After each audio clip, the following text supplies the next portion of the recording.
Seguramente en algún momento te han llamado por teléfono, te ha llegado un WhatsApp, un mail o cualquier situación en la que te quieren estafar. Acá en Argentina la verdad que es muy común, todos los días estoy recibiendo llamadas por teléfono que dice spam o cosas así. Y básicamente siempre es lo mismo. Por un lado tenés personas que te hablan con cuestiones técnicas y por otro lado te están diciendo de que no tenés más tiempo o que lo tenés que hacer en ese momento. Y a partir de ahí es cuando empiezan a pedirte plata o te piden las cuentas bancarias o bueno, lo que sea. Y la verdad que la forma que llegan a estas personas es porque ellos tienen un conocimiento técnico de hacer esto muchas veces y uno, al ser ignorante de esa situación, no sabes si lo que te están diciendo es verdad, entonces muchas veces lo que pasa es que accedes a este tipo de estafas. Y su objetivo es simple, es generar urgencia y confusión para que uno tome una decisión rápida en la que realmente no entendés bien qué es lo que estás haciendo. Ya pensándolo hace un tiempo, me di cuenta de que esta misma técnica le sucede a nuestros clientes cuando nosotros le caemos con un plano. Cuando nosotros llegamos con un plano y después de haber pasado por la etapa de diseño, le decimos, bueno, acá está la casa. Y, y la verdad es que en ese momento sucede una situación muy similar a la que es una estafa. Porque por un lado tenemos un lenguaje técnico, que es todo el lenguaje que tiene un plano, y por otro lado tienen el apuro de aceptar lo que uno le está mostrando sin que ellos estén entendiendo qué es lo que está en ese plano. Las personas asienten y sin darse cuenta que eso que están aprobando es una de las decisiones más caras que por ahí están tomando en su vida, que es la construcción de su casa. Como solución a esto es que hice este video para poder darte ciertas cosas que vos tengas en cuenta a la hora de evaluar cuando te den un plano, para que puedas tomar una decisión informada, por lo menos, y que puedas indagar en el plano que efectivamente las cosas que te están mostrando las puedas entender mínimamente o por lo menos puedas consultar a tu profesional si es que hay algo que no te cierra. No es que vayas a ser un arquitecto, pero con estas tres cosas que vamos a ver, por lo menos vas a poder defender tu postura frente a lo que estás viendo en el proyecto o simplemente si no entendés algo vas a poder consultarlo, pero siempre entendiendo de qué se trata. El punto número uno es la jerarquía de las líneas. Lo primero que vamos a ver cuando nos llega un plano van a ser un montón de líneas y esas líneas son todas diferentes. Hay algunas que son de colores, otras que tienen un espesor determinado, unas que tienen puntitos, otras que tienen rayitas. Pero bueno, son diferentes tipos de líneas que te están comunicando algo diferente. En primer lugar tenemos las líneas que son gruesas, unas líneas negras que son un poco más gruesas. ¿Qué quieren decir esto? Bueno, normalmente las líneas que son más gruesas y negras tienen que ver con los que son muros portantes. Entonces, cuando uno tiene que pensar en el proyecto, si el día de mañana vos querés hacer algún tipo de modificación, lo primero que podés evaluar es dónde están esas líneas gruesas. Y eso te va a dar como un esqueleto de la casa, porque tal vez, no sé, dentro de 5 años vos querés hacer una remodelación de la casa y decís, bueno, vamos a tirar esta pared para unificar una de las habitaciones con el living, para hacerlo un poco más grande. Bueno, perfecto. Ahora bien, cuando revisas el plano te das cuenta de que esa línea está un poco más gruesa. Entonces, ¿qué quiere decir? Que probablemente por ahí esté pasando una estructura o ese mismo muro es el que sostiene el techo o el piso de arriba. Entonces, ahí es cuando uno puede hablarle a un profesional y decir, che, o sea, ¿qué pasa con esta pared? ¿Es importante? ¿La podemos tirar? ¿No la podemos tirar? Y ahí es cuando un profesional evalúa esa situación. Después tenemos las líneas finas, que las líneas finas se pueden utilizar en dos formas. Una forma es para marcar los muros que no son portantes. Entonces, de esta manera podemos decir que es un tabique divisorio. Entonces, no hay riesgo de tal vez tener que sacarlo. Pero aún así, siempre hay que consultarle a un profesional porque que no sea estructural no quiere decir de que no pasen instalaciones por ahí. Entonces, tal vez nos embarcamos en una obra y nos quedan la instalación eléctrica ahí a la mitad o pasan cañerías de agua o de gas o de teléfono, no sé, que pueden afectar al funcionamiento de la casa. Por ahí no a la parte estructural, pero sí al funcionamiento. Entonces siempre hay que tener en cuenta eso.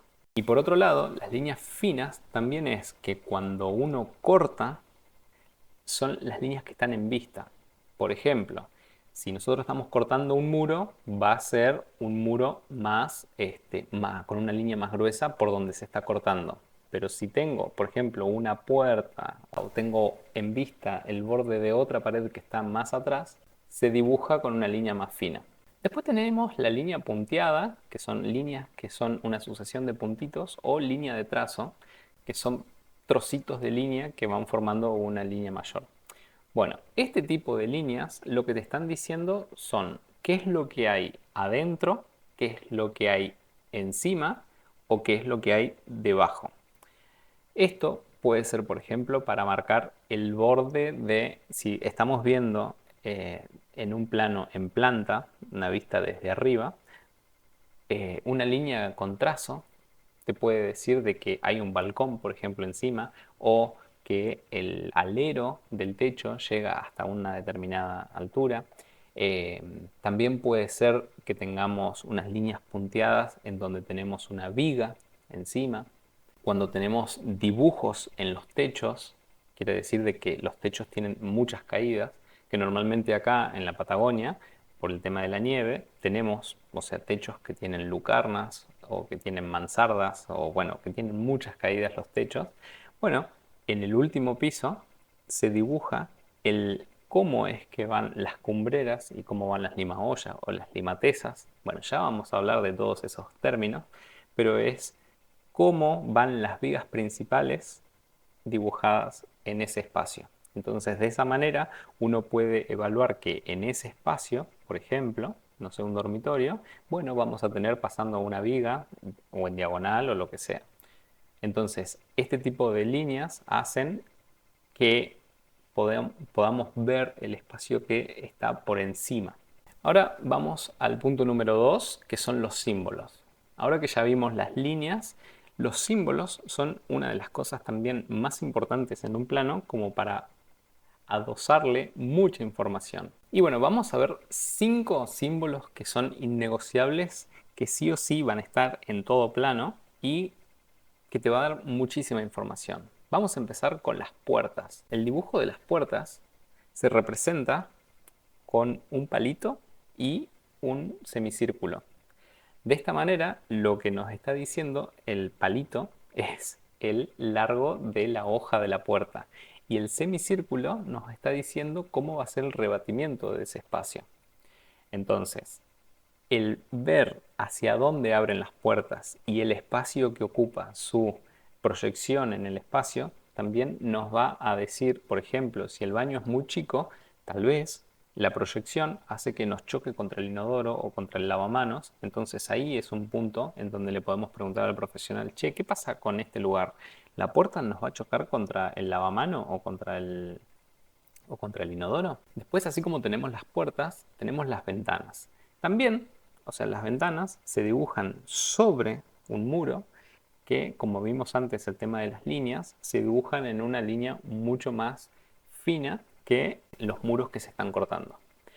Entonces, esta ventana normalmente va acompañada de una pequeña leyenda que te va a decir el número de esa ventana y las medidas. Entonces, cuando uno vea esas ventanas, vamos a estar viendo después como una referencia para poder ir a una planilla de carpinterías y poder ver realmente en planta y enfrente esa ventana en particular. Y en esa planilla también te muestra, por ejemplo, si es una ventana de abrir, si es una ventana que es corrediza, si es una banderola, si hay, bueno, o sea, hay muchos tipos de ventanas que no solo están representadas en un plano en planta, sino que cuando no tenemos toda la información en planta o en corte, lo que tiene es una referencia para que uno pueda ir a la planilla de carpinterías. Después tenemos el nivel de piso. Este tipo de símbolos, o sea, lo tenemos tanto en planta como en corte. Y lo que nos está diciendo es a qué altura se encuentra ese piso terminado en particular. Normalmente se toma el 00 del nivel de vereda, pero eso es variable porque, por ejemplo, nosotros acá que tenemos lugares rurales, el nivel 00 lo tomamos como el terreno natural. Y a partir de ahí, si, por ejemplo, vemos que tiene más 15, bueno, quiere decir de que un piso que tiene más 15 va a tener un escalón. Si, por ejemplo, pasamos al segundo piso, va a decir, por ejemplo, más 250, por ejemplo. Entonces quiere decir de que del nivel de vereda o del nivel de piso natural va a tener 250 más arriba. Después tenemos la flecha del norte. Por ahí muchos piensan de que es una cosa decorativa que tienen los planos, pero sin embargo nos da mucha información, porque el hecho de saber en un plano, en planta, a dónde queda el norte, nos permite saber la trayectoria solar de ese espacio y, por ejemplo, qué ambientes van a tener la luz de la tarde, qué ambientes van a tener el sol de la mañana, qué lugares van a quedar hacia el sur, que en este caso van a ser más fríos, qué locales van a quedar hacia el norte y si tenemos ventanas grandes o chicas, cómo va a afectar eso en el diseño general.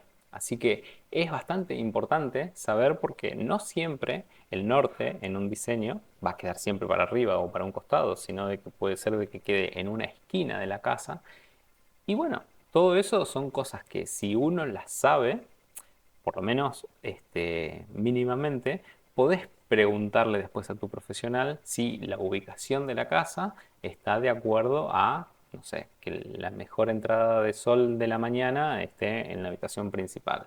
O que la cocina, por ejemplo, no tengas el sol del oeste quemándote en el verano. Y por último, tenemos las cotas, que de vuelta, igual que los niveles, tanto se pueden ver en planta como en corte. Estos son los elementos de precisión, porque son los elementos encargados de darte las dimensiones exactas de cada uno de los ambientes y también de sus alturas. Así que es muy importante tener en cuenta este tipo de símbolos para que cuando veas un plano puedas decir, ah, tiene esta medida por esta medida. O también, si falta alguna medida, podés consultarle qué cota tiene o qué medida tiene esto en particular. Pero bueno, además de las líneas y de los símbolos, lo último que necesitas saber es las escalas. Las escalas en un plano, o sea, pueden ser muy variadas. Y seguramente allá en la primaria o en la secundaria debes haber visto la escala como tal y debe haber sido algo muy aburrido o muy difícil de procesar. Sin embargo, es bastante fácil. Nosotros como profesionales utilizamos las escalas para poder bajar de la realidad a un papel que podamos manejar. Estas escalas, las más comunes normalmente son 1 en 100, que es, por ejemplo, 1 metro de la realidad va a ser 1 centímetro en el dibujo. Así que fácilmente si vos ves la cota que estuvimos viendo antes, que es la medida de un espacio y te dice la escala que está en 1 en 100, bueno, es fácil, pones la escala, pones la regla y medís para ver si efectivamente es la medida que dice el plano. Y la otra escala muy utilizada, que es para verlo un poquito más grande, es, por ejemplo, lo que se dice 1 en 50, que se representa un 1, dos puntitos 50 o un 1 y una barra y 50. Esto significa que 1 centímetro del dibujo en papel equivalen a 50 centímetros de la realidad. Así que sabiendo esta conversión es muy fácil poder tomar cualquier medida también con una regla. Ahora bien, sé que fue un poco extenso, pero el saber los tipos de línea, el saber algunos de los símbolos más importantes que te vas a encontrar en los planos y por otro lado las escalas con las cuales dibuja el profesional, es suficiente como para estar, no sé, 80% más informado que cualquier otro cliente. Y esto lo que te va a permitir, tal vez no es entender todo, pero sí te va a permitir a vos poder entenderlo mínimamente y poder consultar cualquier cosa o cualquier duda. Y también vas a poder ver el plano y vas a poder imaginar el espacio, que es un poco lo que tiene que ver con un plano. El plano lo que trata de hacer es transmitir, es tener un lenguaje gráfico de lo que realmente va a ser. Y así como iniciamos el video, La idea no es que vos tomes una decisión apresurada como si fuera una estafa, sino de que vos puedas frenar un poco, mirar todo el contexto y realmente a partir de ahí, y cuando ya tenés la seguridad de todo, bueno, recién dar el ok y que ese gasto que vas a hacer tan importante no tenga que ser a las apuradas y que después cuando ya esté todo construido digas, pero ¿qué carajo fue esto? Así que bueno, espero que te haya gustado este video. Mi nombre es Antum, diseñador de espacios memorables, y nos vemos en el próximo video.